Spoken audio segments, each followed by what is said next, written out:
Life's going to happen to you when you have a dream. And don't take it personal.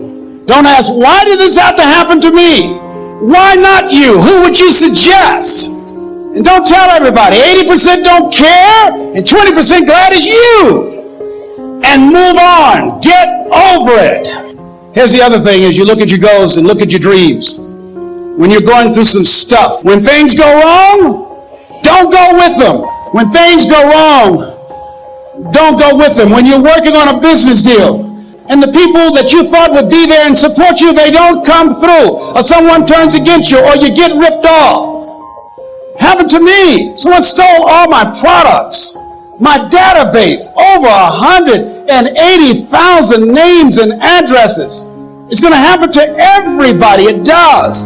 8 out of 10 millionaires have been financially bankrupt. Walt Disney had he filed bankruptcy 7 times. But I got a saying, when life knocks you down, try and land on your back, because if you can look up, you can get up. You've got the power in you to do that. You've got something special. You've got comeback power. I'm gifted at comedy, and I've been able to pursue it. So I wake up every day and for a living tell jokes. But you know, people they look at that, but so you lose sight of the fact that I'm 54 though. I've been doing this 27 years in order to get to the point where I can wake up and tell jokes for a living. It's like Tim Gannon, who explained the fact that he wanted to play polo. He didn't buy a pony till he was 40. He saw the first match at 16. He didn't get that till he was 40. But so people look at him as the owner of the Outback Steakhouse and they go, wow, but they have no idea the journey and the stress.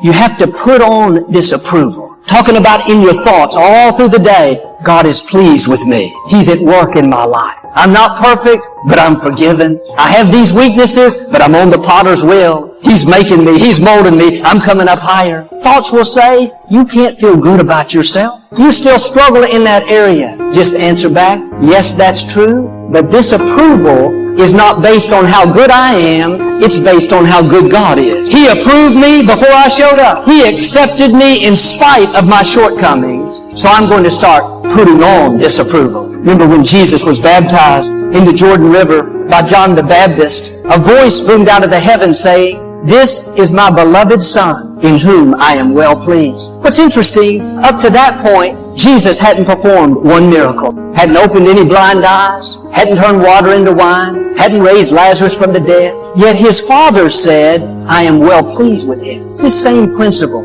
God was pleased with him because of who he was and not because of anything he had done. We think, I can get rid of this bad habit. I can bite my tongue and not argue so much. I can be more disciplined in what I watch. Then God will be pleased with me. The fact is, God is well pleased with you right now. He may not be pleased with all your behavior, but He is pleased with you. He's already approved you. He's already called you a masterpiece. But if you listen to these condemning voices, you don't think you measure up, you'll never get it right, then you'll start living guilty, condemned, feeling wrong on the inside. Why don't you start putting on this approval knowing that God is well pleased with you? A lot of people think just the opposite, that God is out to get them. He's waiting for you to make the next mistake so He can push you down even further. That's not how our God is. When you go through the day saying, Father, thank you that you are pleased with me. Thank you that you have approved me. Thank you that you've already accepted me. Thoughts will tell you, who do you think you are? Just answer back, a child of the Most High God. Redeemed, restored, accepted, and approved. Are you putting on your breastplate of approval? Or are you wearing rags of condemnation, unworthiness? Do you believe that God is well pleased with you? Or are you trying to gain His approval by performing perfectly? As a parent, our children make mistakes. They have weaknesses. But we know they're growing. They're learning, they're making progress. If you were to ask me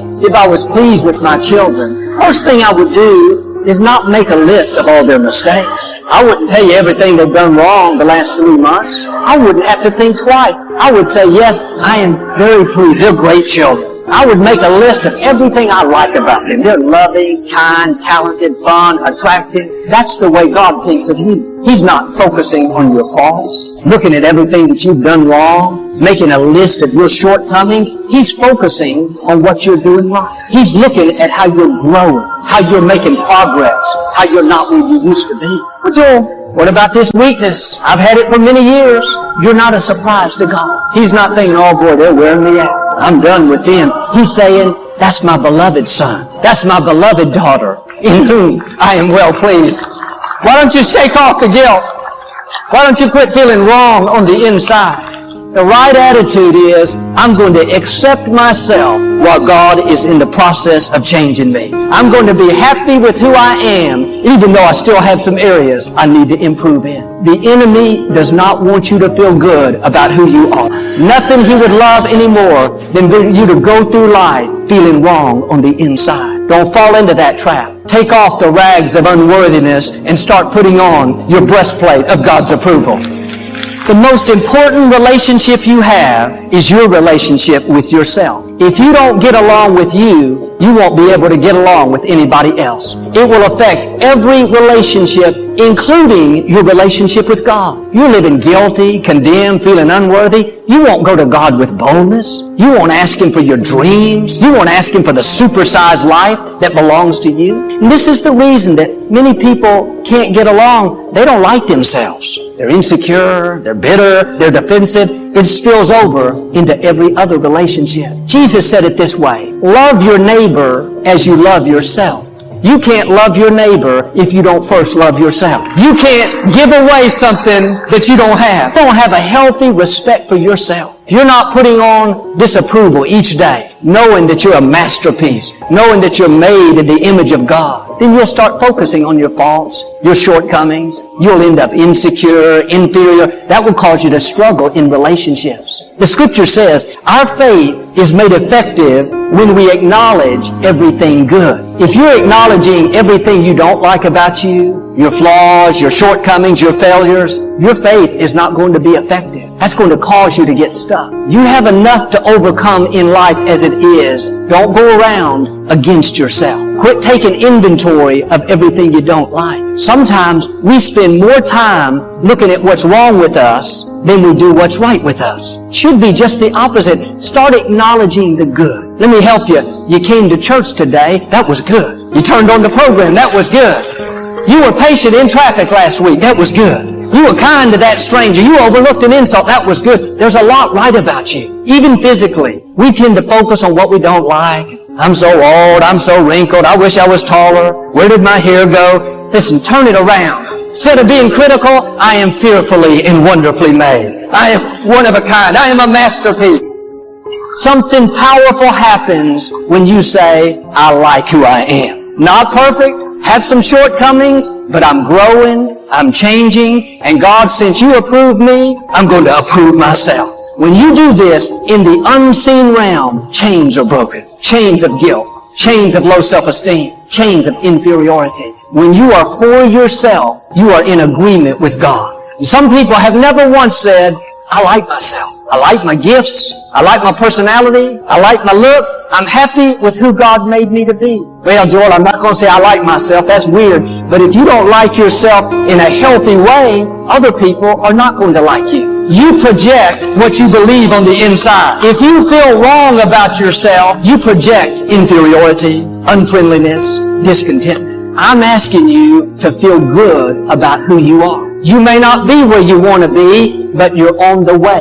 God is changing you from glory to glory. Start enjoying the glory that you're in right now. You may have some weaknesses. We all do. Don't you dare go through life against yourself. God is saying today, you are my beloved son, my beloved daughter, in whom I am well pleased. Now do your part. Start putting on the breastplate of God's approval each morning. If you'll do this, I believe and declare every chain that's holding you back is being broken. God is going to keep making you and molding you. You're going to come up higher, overcome those obstacles, and become everything He's created you to be.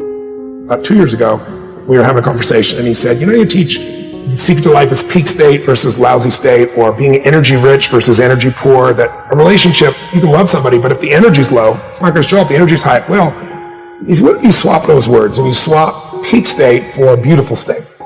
I said, that works. A high energy state is a beautiful state. Any state where your high energy would be like love or joy or gratitude or drive or courage or faith or, playfulness or fun, any of those things are beautiful states. So he goes, yeah, I agree. And I said, and then suffering states would be low energy states. So that would be frustration, sadness, anger, resentment, loneliness, boredom, whatever. He goes, yeah, that's exactly right. So I can swap those.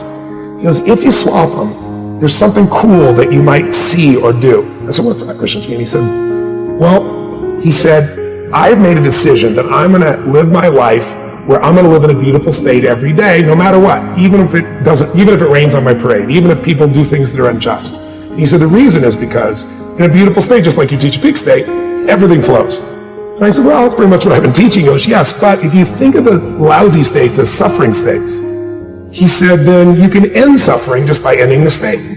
But I realized I didn't relate to suffering. Like if you had told me 2 years ago, Tony, do you suffer? Are you kidding me? I got the greatest life. I have the most incredible wife and 4 kids, and I got 31 companies, and I'm financially free, and I have a mission I love, and I'm in good health.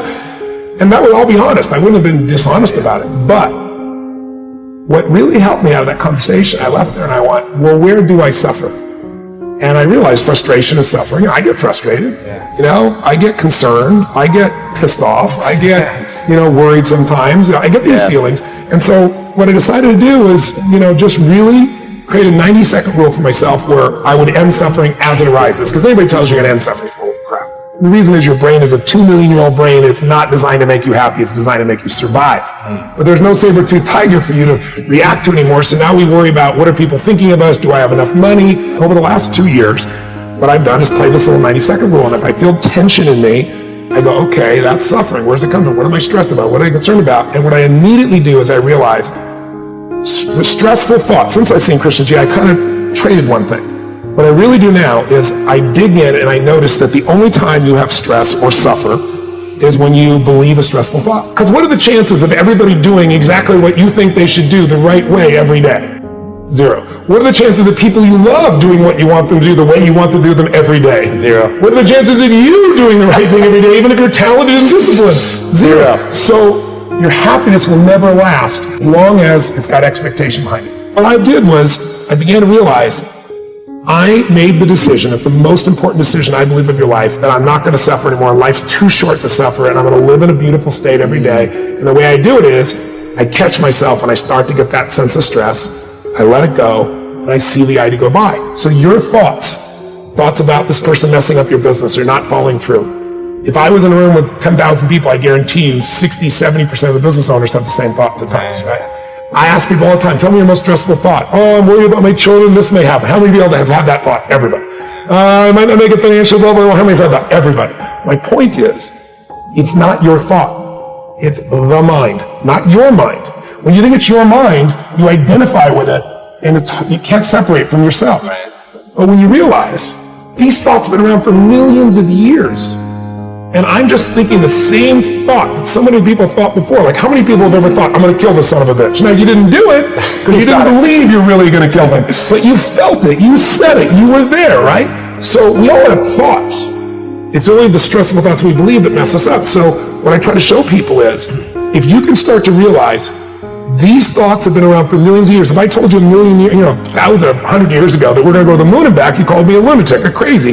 If I said 100 years ago, you're going to have a little box like this, it'll fit in your pocket, and you can click on it, and you can see what the weather is any place. You can click on it and see a live person on the other side of the earth and talk to them by looking in this box. And the way it works is invisible waves are traveling around the earth, and it pulls invisible waves in the box. You go like, read between the lines. There's no way, you dumb idiot. It's never going to happen. So what I want you to realize is thoughts are invisible waves. When you turn on TV, it takes invisible waves, and depending on the channel, you're going to see a love story, or an adventure, or a drama, or a comedy, or a horror. The way you use your body determines which of those thought waves come through you. One moment you're pissed off, the next moment somebody makes you laugh, you change your body, you change the channel, you change what comes through you. So what I've tried to do in this area, beautiful state, is simple.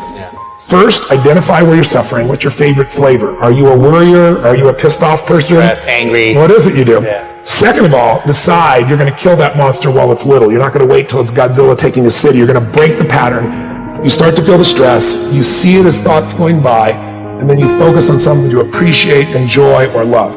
Appreciation, love, and joy destroy suffering. You can't be grateful and angry simultaneously. It's possible. You can't be worried and fearful and grateful simultaneously. So I tell people gratitude is one of the emotions to cultivate that'll destroy the suffering.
Bye.